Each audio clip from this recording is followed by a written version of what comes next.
vimos na semana passada, nós estudamos a parte final da segunda resposta de Deus para as orações do profeta. Nós temos visto que o livro segue essa sequência, as orações de Abacuque, a resposta de Deus, as orações de Abacuque, e nós então estudamos a segunda resposta de Deus e vimos que Deus traria juízo sobre a Babilônia, que era algo que estava inquietando o profeta, como que um povo ímpio prospera tanto assim, vai ser usado inclusive para invadir Jerusalém.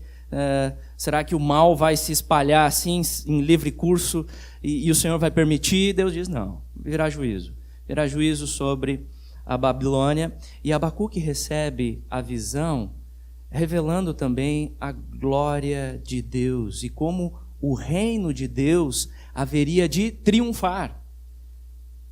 É assim que termina o capítulo 2 de Abacuque. Vocês lembram do versículo? O Senhor está no seu santo templo, cale-se diante dele toda a terra. Então essa visão revela, como nós vimos, o fim da Babilônia como império. Seria destruído esse império pela ira de Deus, pela soberania de Deus.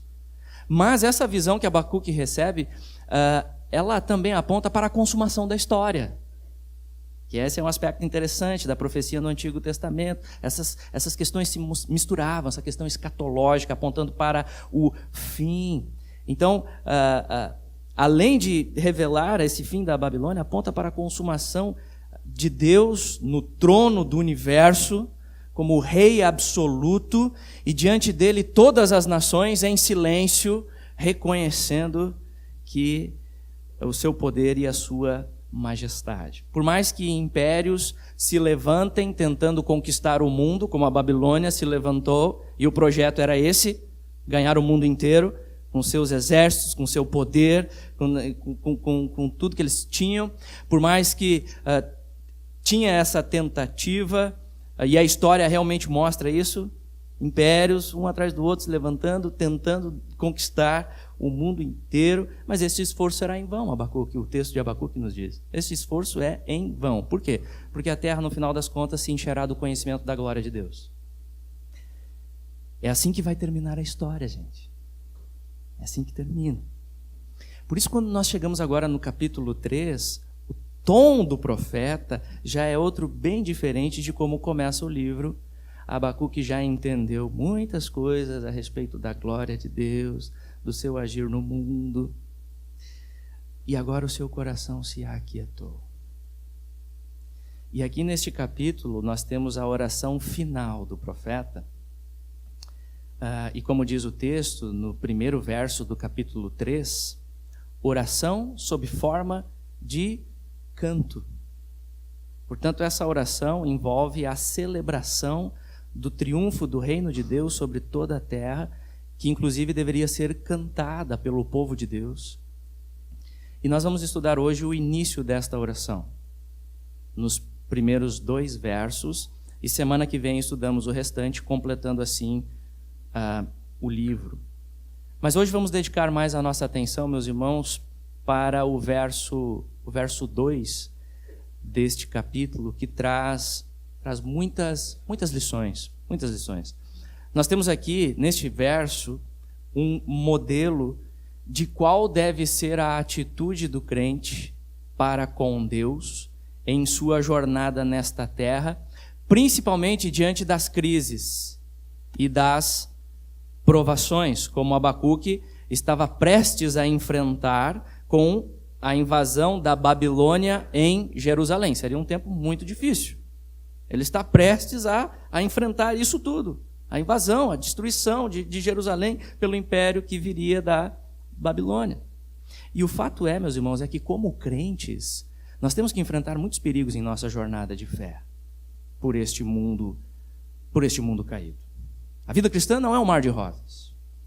Ela envolve dificuldades, os crentes não estão livres de passar por todas essas complicações, muitos problemas, muitos ataques também. E muitas vezes o diabo, disfarçado de anjo de luz, ele busca se aproveitar destes tempos de grande perplexidade.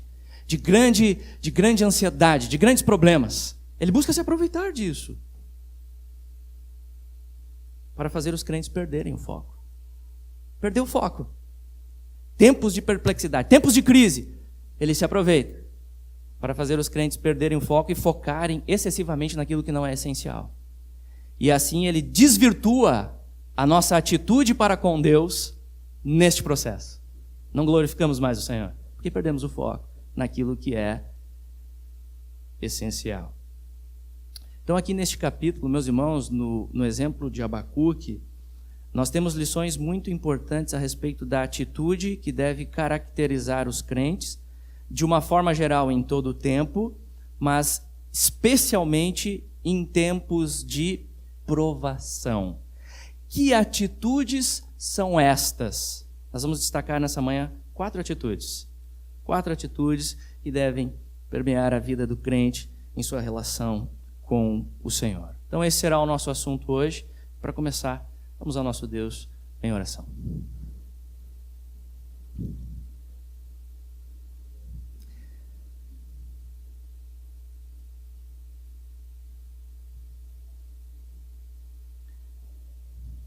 Senhor nosso Deus, Pai Celestial, nós te louvamos nessa manhã, pois Tu és o Deus santo e soberano, conforme revela a Tua palavra, e nós reconhecemos, ó Deus, que Tu és o Criador de todas as coisas. Nós reconhecemos que Tu és o Deus soberano sobre toda a história e a história das nossas vidas. Por isso, Senhor, nós nos prostramos nesta manhã diante da Tua majestade. E nós queremos agora nessa hora, Pai, na hora tão sublime da pregação da palavra, nos aproximarmos de Ti, Senhor, em reverência e santo temor.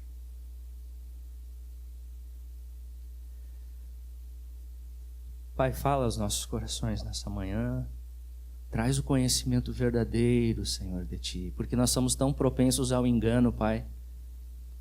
Senhor, o inimigo também busca tirar o foco daquilo que não é essencial, nos fazendo perder este foco, Senhor. Nossos corações são vacilantes, nossas almas são errantes, Pai.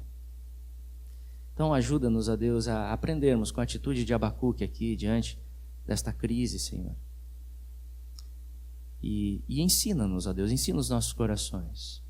Eu peço graça, Senhor, para ser fiel ao texto e que esses ouvintes, essas pessoas que estão aqui, Senhor, hoje também possam ter atenção. O Senhor conhece os corações também. Ajuda a aquietar, ajuda, Senhor, a trazer fome pela Tua palavra. Aviva a Tua obra, Senhor, como nós vamos aprender nessa manhã, nessa oração. Faz a obra que só o Senhor pode fazer. E nós Te renderemos toda a glória e todo o louvor. Assim clamamos, oramos e agradecemos em nome de Cristo. Amém.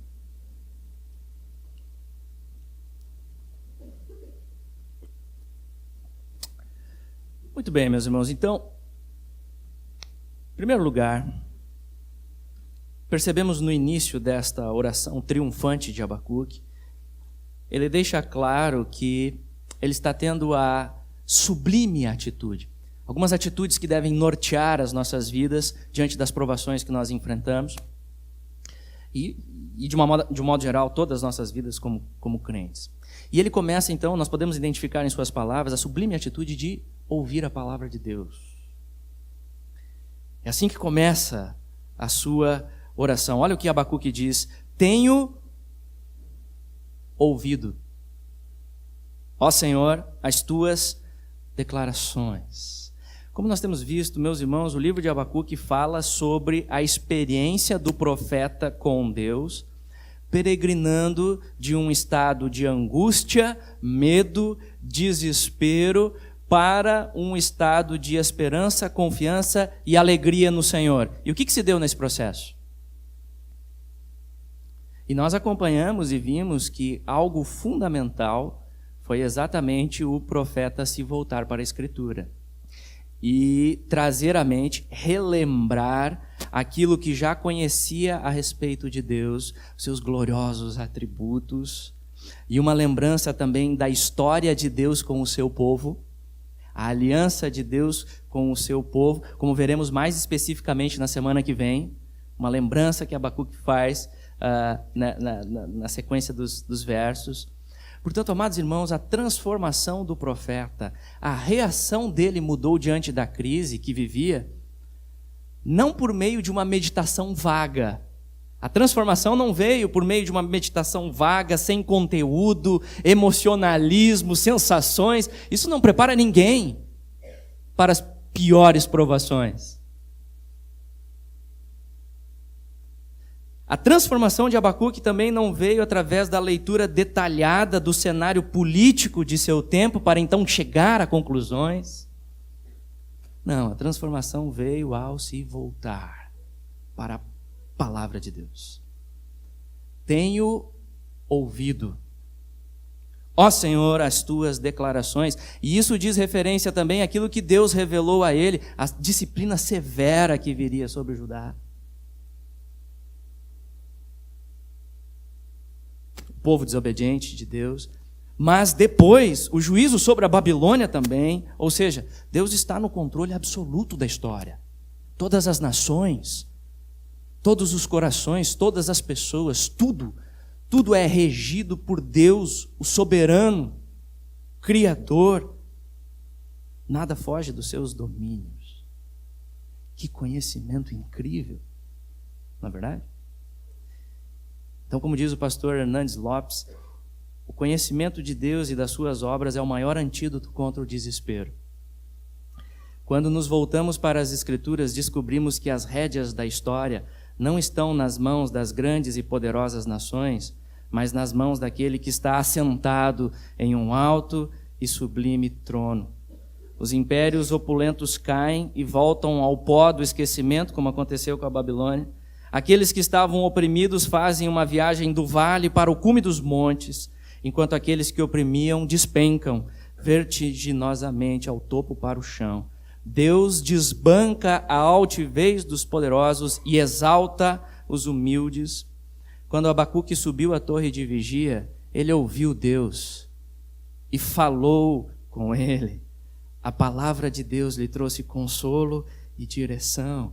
E a oração lhe encheu a alma de esperança e alegria. Diante da tragédia, se olharmos para baixo, ficaremos desolados. Se olharmos ao redor, para avaliarmos as circunstâncias, ficaremos estarrecidos. Contudo, se olharmos para o alto, encontraremos vitória.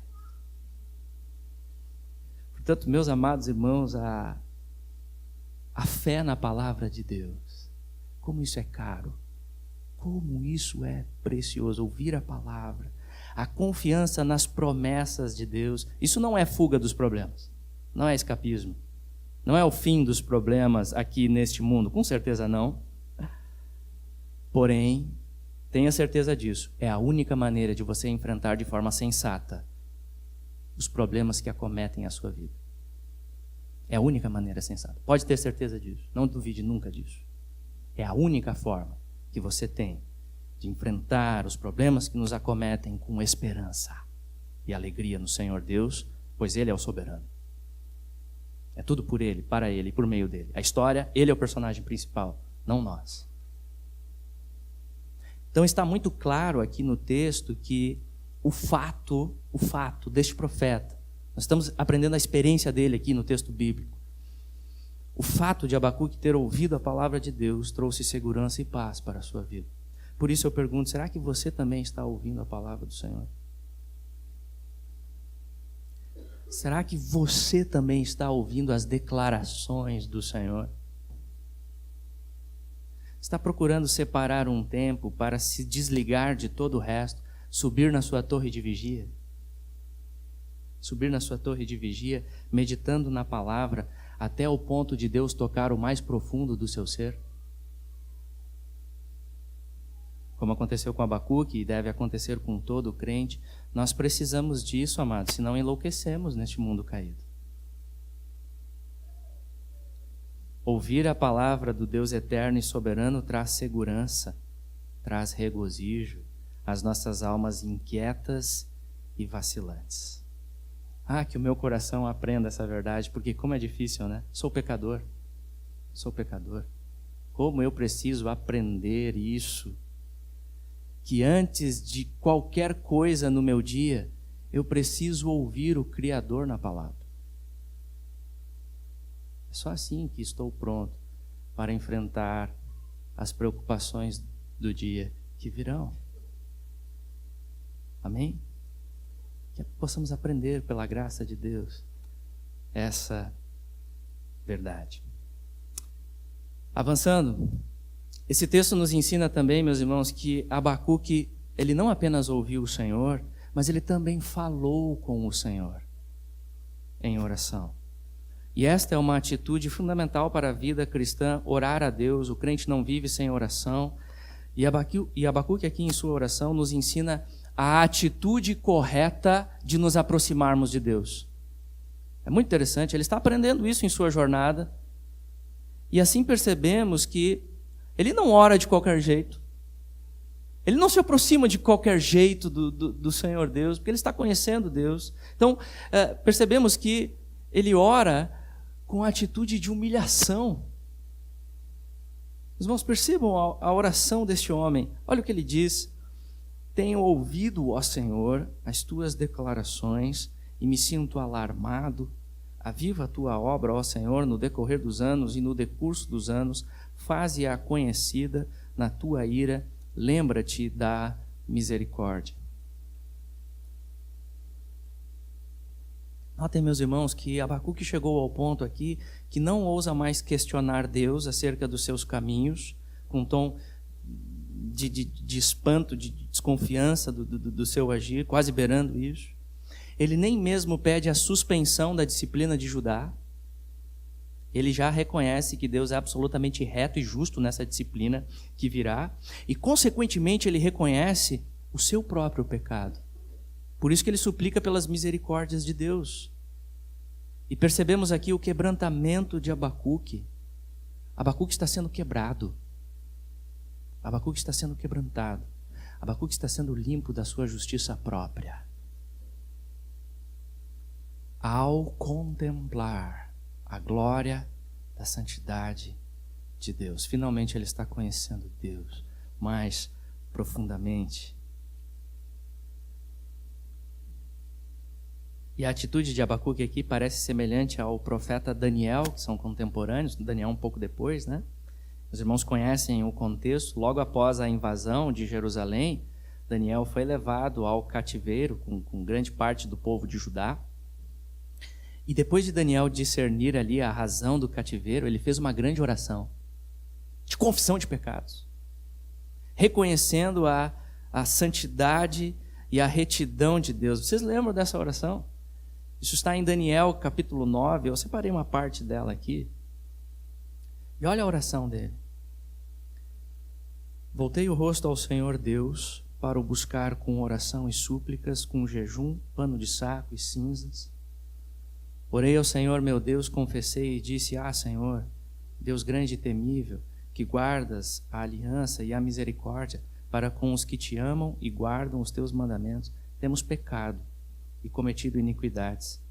Procedemos perversamente e fomos rebeldes, apartando-nos dos teus mandamentos e dos teus juízos, e não demos ouvidos aos teus servos, os profetas, que em teu nome falaram aos nossos reis, nossos príncipes e nossos pais, como também a todo o povo da terra.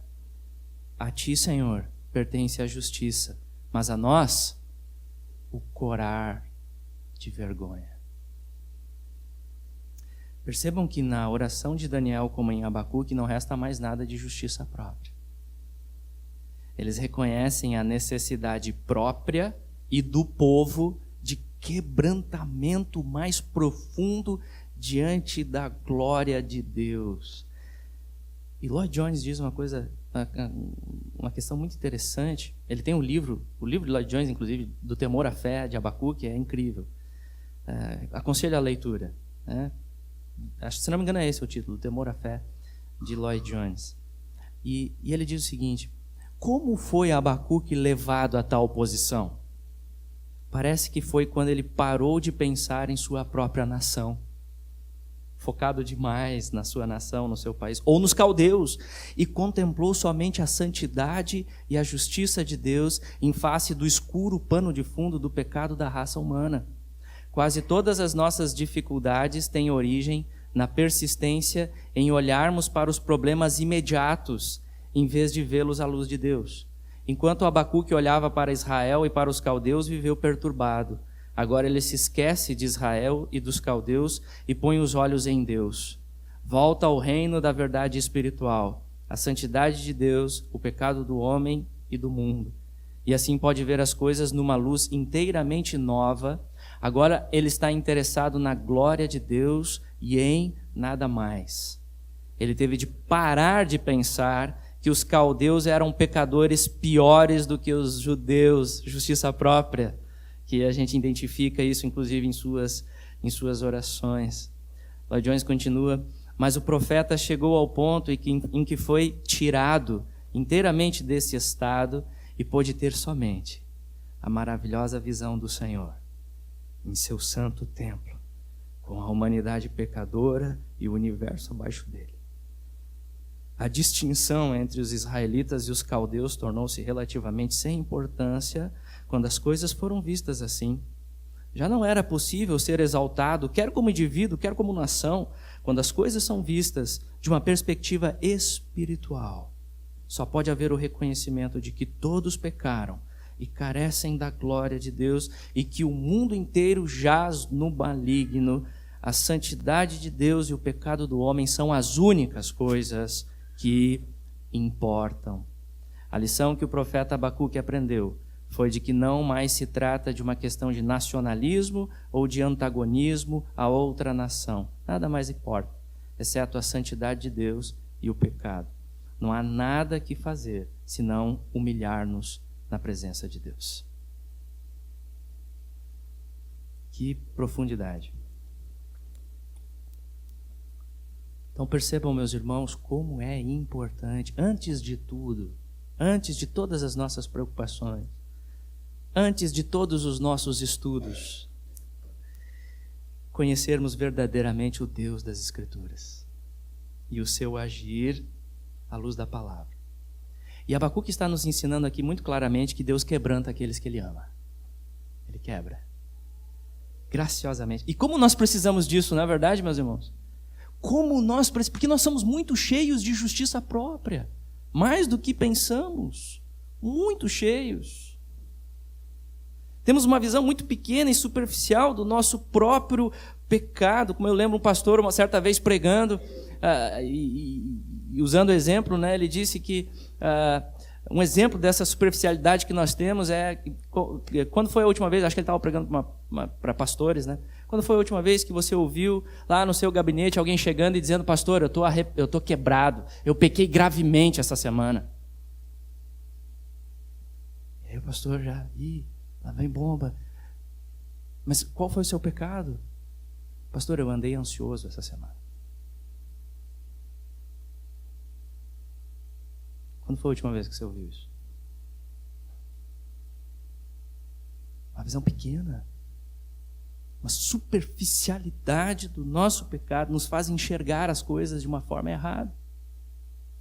E é por isso, meus irmãos, que nós nos desesperamos e revoltamos em excesso com o pecado alheio. Nos revoltamos e atacamos com muita severidade. Adoramos denunciar, adoramos protestar. Ficamos aterrorizados com os inimigos que nos cercam, focados só nisso, sejam ideologias, sejam exércitos, seja o nosso vizinho. E nos esquecemos do nosso próprio pecado. Nós desfazemos os outros por determinado posicionamento ou situação. Esquecemos da nossa própria miséria. É bem mais fácil, gente, é bem mais fácil acentuar o pecado do outro para amenizar o nosso. É muito mais fácil, é muito mais cômodo. A gente se sente bem, dá uma descarregada, alivia. Porém, quando Deus manifesta a sua glória, quando o Senhor vem, quando o Senhor Deus vem, quando realmente começamos a conhecer o Deus Santo das Escrituras, que pune todo o pecado, seja qual for, sem distinção. Como o livro de Abacuque nos ensina. O quebrantamento é inevitável. Nós temos vários exemplos na Escritura, meus irmãos. Os avivamentos na história mostram isso. Pessoas sendo quebradas pela consciência pesada do seu próprio pecado e a necessidade da graça de Deus. Temos vários exemplos. Além de Abacuque e Daniel aqui, nós temos o exemplo do profeta Isaías. Lembram lá em Isaías capítulo 6? Isaías era um homem de grande moral, elevada moral, homem piedoso, cara respeitado na sociedade, cara top. Mas quando ele viu Deus sentado no alto e sublime trono, ele desabou, ele caiu em si. O que eu estou fazendo? Vocês lembram o que ele disse? Ai de mim, estou perdido, porque sou homem de lábios impuros, habito no meio de um povo de impuros lábios, e os meus olhos viram o Rei, o Senhor dos exércitos. Temos também o exemplo de Pedro, o apóstolo Pedro, que diante da pesca milagrosa, em Lucas capítulo 5, e lá ele tem um pequeno vislumbre da glória de Jesus, pequeno vislumbre, pequeno. E ele ali se prostra. Vocês lembram o que Pedro diz ali para o Senhor Jesus? Senhor, retira-te de mim, porque eu sou pecador. Que vislumbre da santidade de Deus.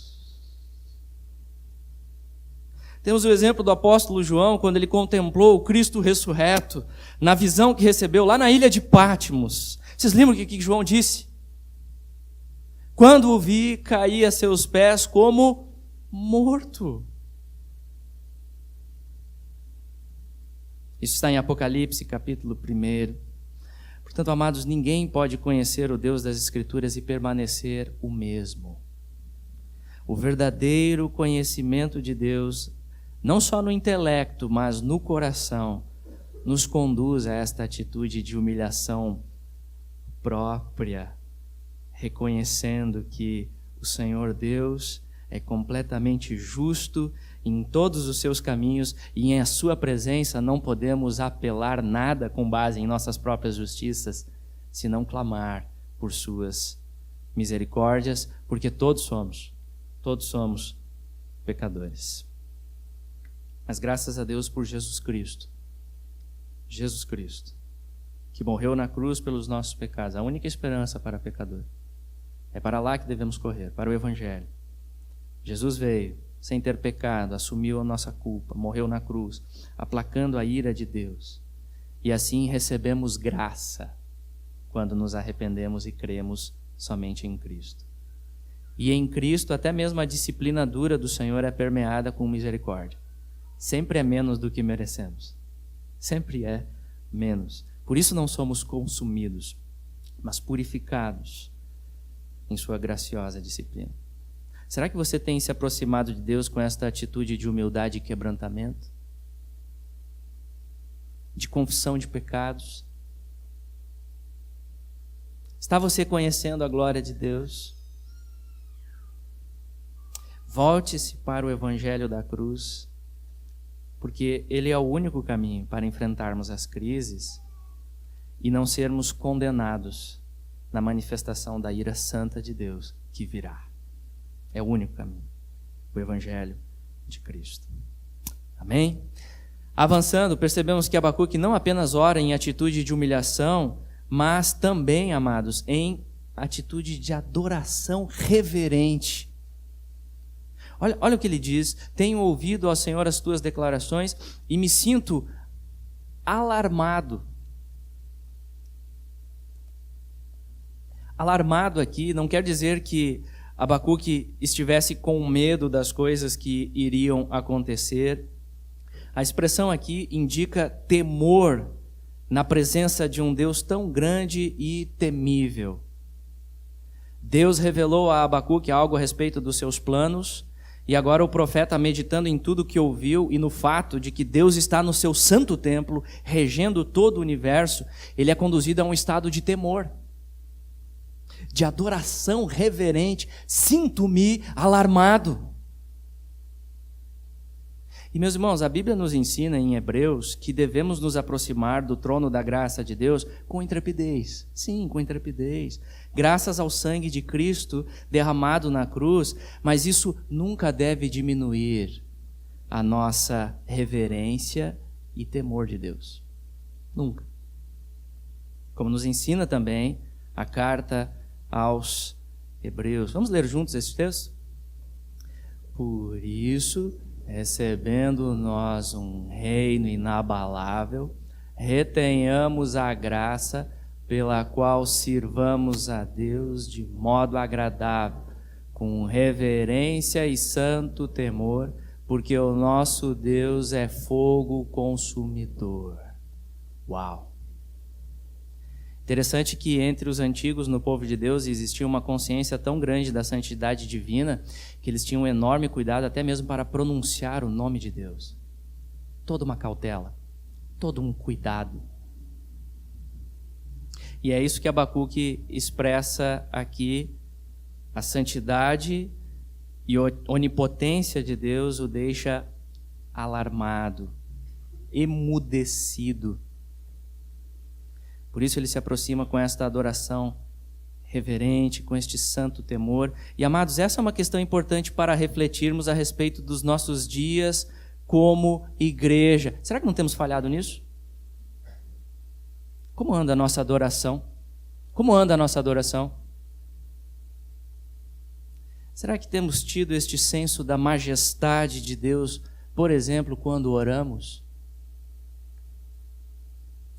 Parando para pensar, pelo menos parando para pensar um pouco antes, na presença de quem estamos entrando? Sim, amados, oramos em Cristo com intimidade, Deus é o nosso Pai, Abba Pai, porém nunca podemos perder a reverência. O Senhor Jesus ensinou os seus discípulos a orar, focados primariamente na glória de Deus, Pai nosso que está nos céus. Ele é distinto, absolutamente distinto. Santificado seja o teu nome, venha o teu reino, seja feita a tua vontade. O foco principal da oração, independente das nossas circunstâncias, mesmo passando pelo maior problema pessoal, maior perigo ali, mesmo assim, a oração deve focar primariamente na glória de Deus, na glória do Senhor Deus, que o nome de Deus seja conhecido e a sua fama espalhada. Será que temos tido essa reverência também em nossos cultos?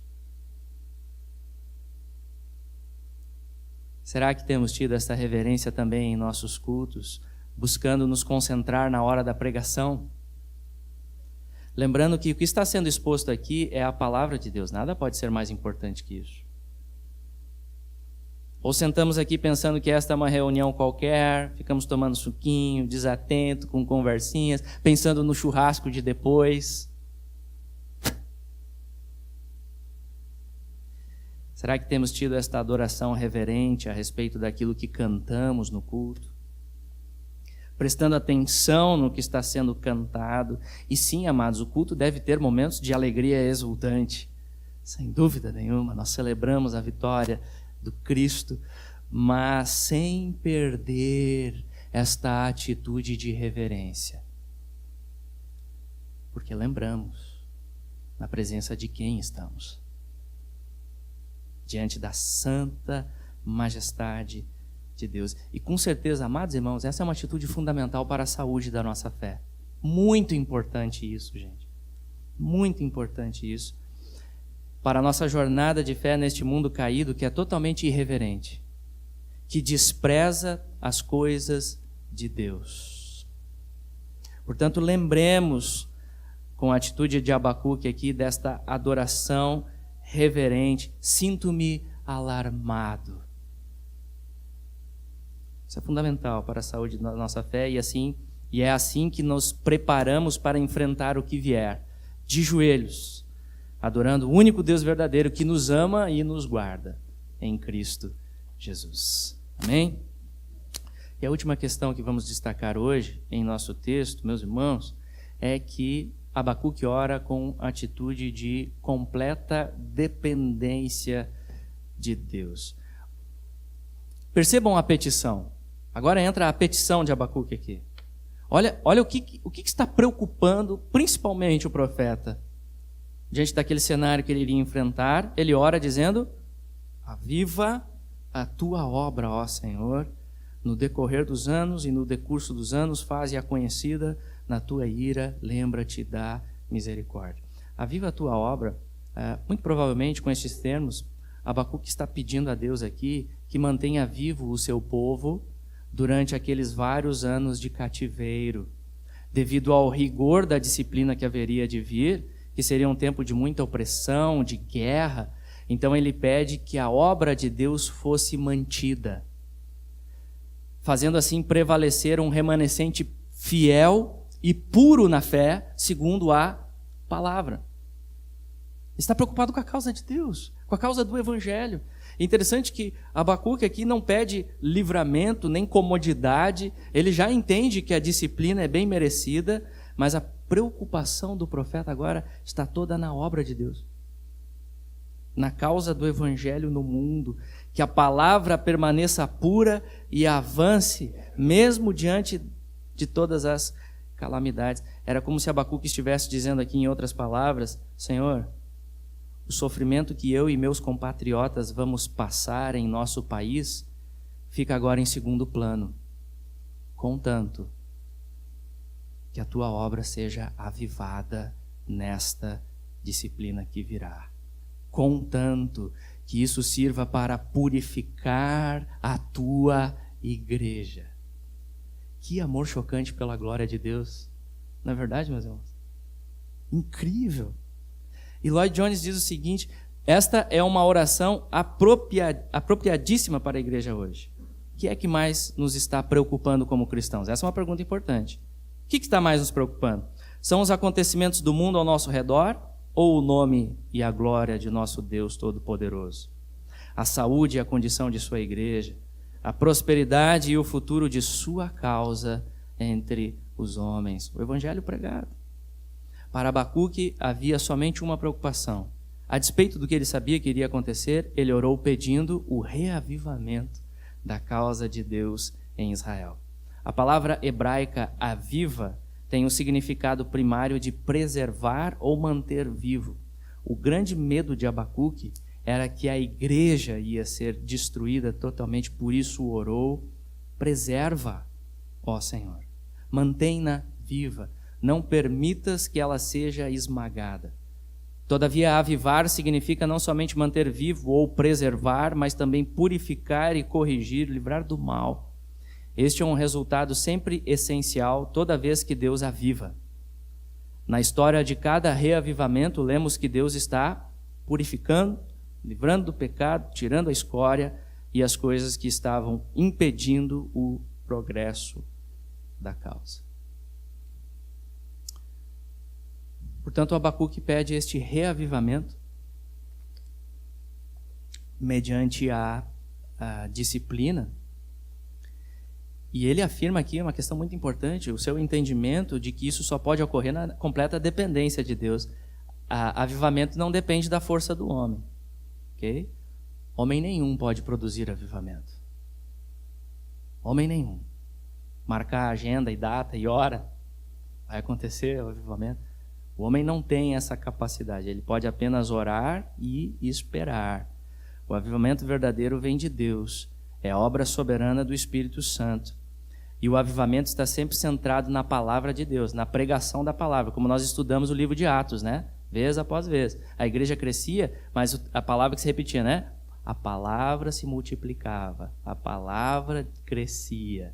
E assim ia adiante a obra de Deus. Então o avivamento ele está sempre centrado na pregação verdadeira e pura das Escrituras Sagradas e envolve principalmente quebrantamento, maior ódio pelo pecado próprio e maior amor pela causa do Evangelho.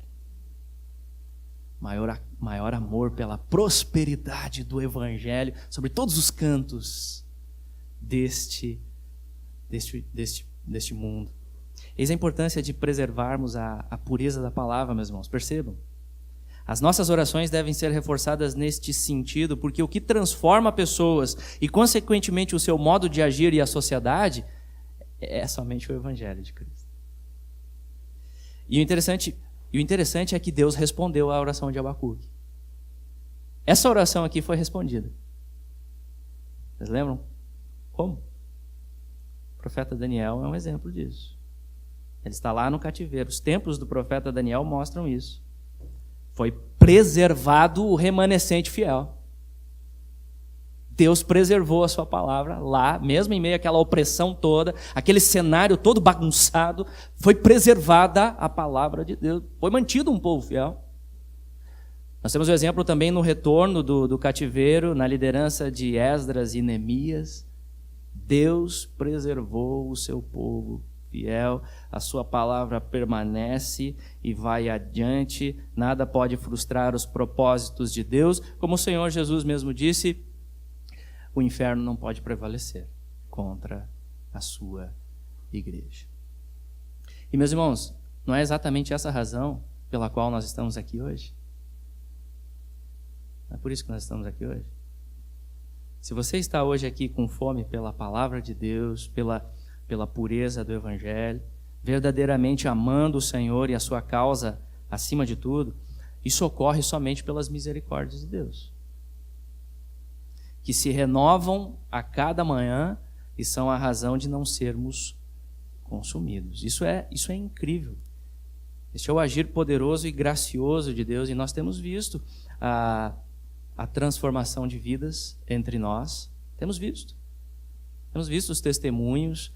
É incrível ouvir, é muito edificante ouvir os testemunhos das entrevistas dos irmãos, pessoas querendo mais da palavra em suas vidas. Isso é milagre. Isso é milagre. Uma alma apenas apresentando isso já é maravilhosamente gracioso da parte de Deus. Mas temos visto, sem dúvida nenhuma, não podemos perder isso de perspectiva também. E mesmo com as dificuldades do nosso país, confusão em grande parte da igreja, mesmo assim, em meio a isso, o Senhor tem levantado e sustentado pastores fiéis. Conferência Fiel é um grande exemplo disso. Milhares de pastores ali querendo voltar para o estudo sério da palavra. Deus tem levantado homens quebrantados.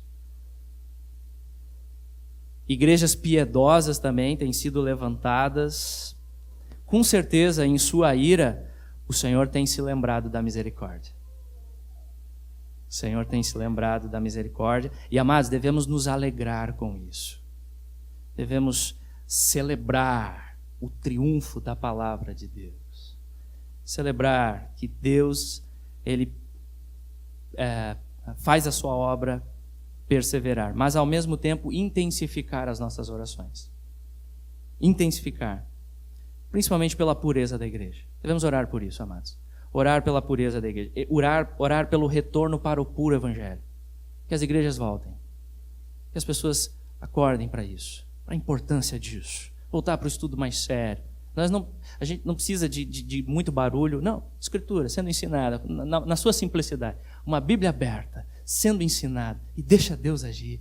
Vamos confiar na palavra. Vamos voltar a confiar na palavra. Vamos voltar a confiar na Escritura. Deus, Ele mesmo instituiu este meio de graça. Pregação da Escritura. Foi Ele que instituiu. Goste você ou não goste, não é bem isso que eu me adapto. Você precisa se adaptar. Foi Deus que instituiu. Aprender a amar a Escritura sagrada. E aí Deus age. Deus honra a pregação que honra a sua verdade. E deixar Deus agir na completa dependência do Espírito. Então, oremos, amados, por esse retorno para a palavra, pela pureza da igreja, na completa dependência de Deus. Não é a nossa força, mas no poder do Espírito Santo. Clamamos, aviva a tua obra. Senhor, somos pecadores. Por isso, mantenha-nos, por tua graça, fiéis à palavra nesses dias de confusão, que é fácil perder o foco com as perplexidades que vivemos. Senhor, usa as nossas vidas para anunciar o teu evangelho com fidelidade, com coragem, com sabedoria também. Precisamos de muita sabedoria. Com compaixão pelos perdidos que estão indo para o inferno, amando os que nos odeiam, como Jesus fez por nós. Como Jesus fez por nós. Nós não queremos afastá-los da palavra, não queremos afastar aqueles que não conhecem a palavra com a nossa atitude orgulhosa, carnal, às vezes levantando bandeiras e brigando pelo que não devemos brigar. Nós queremos atraí-los pela graça de Deus. Porto Alegre precisa de mais igrejas bíblicas. Mais igrejas bíblicas. O Rio Grande do Sul precisa. Igrejas obedientes à verdadeira missão da igreja, que é a grande comissão. Fazer discípulos de Jesus. Sem perderem o foco. Por isso, oremos. Aviva a tua obra, ó Senhor. Amém? Então essas são algumas das atitudes de Abacuque que nos ensinam questões fundamentais para a nossa jornada de fé. Como nós vimos, meus irmãos, ele ouve a palavra. Ele ouve a palavra. Ele gasta tempo estudando a Bíblia. Lembrando aquilo que ele já sabe sobre Deus. Ele confia nas promessas de Deus. Ele ora também em atitude de humilhação, quebrantamento, adoração reverente e completa dependência da graça de Deus. Focado na causa do Evangelho, buscando o reino em primeiro lugar, acima de tudo. E é assim que ele está preparado, para não apenas suportar o sofrimento que virá, não apenas suportar, mas ainda assim se alegrar em Deus, mesmo que a figueira não floresça. E este é o texto que estudaremos na semana que vem, se o Senhor Deus permitir. Vamos continuar estudando essa impressionante oração de Abacuque. Diante das crises que ele enfrentaria, ele ora com essa confiança e com essa alegria em Deus e segue permanecendo fiel ao Evangelho. Que Deus nos ajude assim, amém? Vamos orar ao Senhor. Senhor nosso Deus e Pai, nós te louvamos, pois o conhecimento do Senhor nas Escrituras é maravilhoso, Senhor. Isso acalma os nossos corações, Pai. Saber que tudo está no teu controle nos traz descanso à alma. E ao mesmo tempo, Senhor, quebranta os nossos corações, porque sabemos que somos injustos, somos pecadores. Precisamos da tua graça. Por isso te louvamos, ó Deus, por Jesus Cristo. Ó Deus, te adoramos pelo Evangelho da cruz. E nós queremos, ó Deus, que esse Evangelho persevere. Nosso desejo, nosso anseio, Senhor, o nosso sonho é que essa palavra seja transmitida com pureza para a próxima geração que virá. Ó Deus, usa-nos com graça, poder do alto, para continuarmos fiéis ao teu Evangelho. Abençoa-nos como tua igreja, Senhor, para termos também a atitude correta diante do Senhor, servindo o Senhor com santo temor, Pai, e na completa dependência das tuas misericórdias. Muito obrigado por esse exemplo de Abacuque. Ensina os nossos corações à luz desta verdade no poder do teu Espírito. Assim oramos em nome de Jesus. Amém.